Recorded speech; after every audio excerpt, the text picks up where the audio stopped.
नमस्कार, मी अंकिता जाधव. आपण पाहताय जय महाराष्ट्र बातमीपत्रात तुम्हा सगळ्यांचं स्वागत. बातमीपत्राच्या सुरुवातीला मोठी बातमी राजकीय वर्तुळातून. अकोट अंबरनाथमध्ये युतीवरून फडणवीसांनी नाराजी व्यक्त केली आहे. स्थानिक नेत्यांवर मुख्यमंत्री देवेंद्र फडणवीस नाराज आहेत. जय महाराष्ट्रला सूत्रांनी माहिती दिली आहे.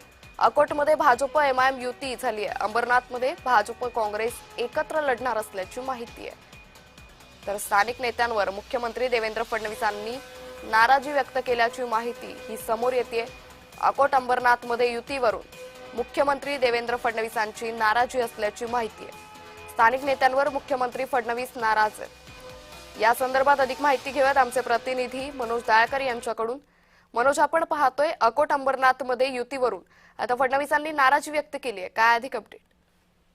बरोबर अंकिता, आपण बघतो जेव्हा महानगरपालिकेची निवडणूक ही जाहीर झाली त्यानंतर युत्या देखील या ठिकाणी आपण बघतो जाहीर झाल्या. त्यामध्ये अनेक युत्या म्हणजे शिवसेना राष्ट्रवादी तसेच शिवसेना काँग्रेस अशा देखील मोठमोठ्या युत्या झालेल्या दिसून आल्या. पण यामध्ये आपण बघितलं भाजपची युती देखील एमआयएम आणि काँग्रेस सोबत दिसून आली स्थानिक पातळीवरती, आणि त्यावरती आता मुख्यमंत्री देवेंद्र फडणवीस यांनी नाराजी वर्तवलेली आहे. सूत्रांच्या माहितीनुसार आपण बघितलं स्थानिक नेत्यांवरती आपण बघितलं मुख्यमंत्री देवेंद्र फडणवीस हे नाराज आहेत, कारण की भाजप हा मोठा पक्ष आहे, भाजपकडे मोठी ताकद देखील आहे आणि त्यामध्ये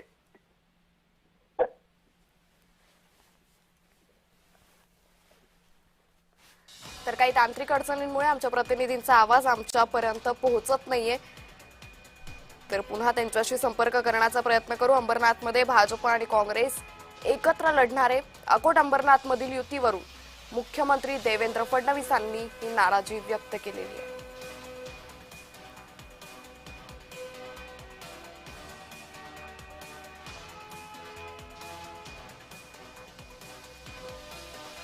तर जय महाराष्ट्रला सूत्रांनी या संदर्भातली माहिती दिलेली आहे. अकोटमध्ये भाजप आणि एमआयएमची युती झाली आहे.